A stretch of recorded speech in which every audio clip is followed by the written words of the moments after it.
जंतर मंतरवर आंदोलकांची गर्दी वाढली आहे। केंद्र सरकार आणि भाजपवर दबाव वाढलाय।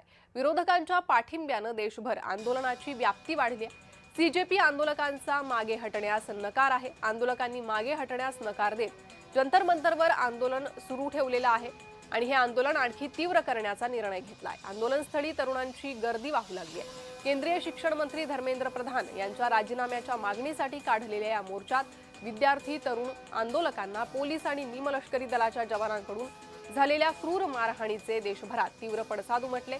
लोकसभेतील विरोधी पक्षनेते, काँग्रेस नेते राहुल गांधी आणि समाजवादी पक्षाचे प्रमुख अखिलेश यादव यांनी पंतप्रधान नरेंद्र मोदींच्या निवासस्थानी निदर्शनं केली। दुसऱ्या बाजूला आंदोलकांनी मागे हटण्यास नकार देत जंतर मंतरवर आंदोलन आणखी तीव्र करण्याचा निर्णय घेतलाय। आंदोलनस्थळी तरुणांची गर्दी वाहू लागली।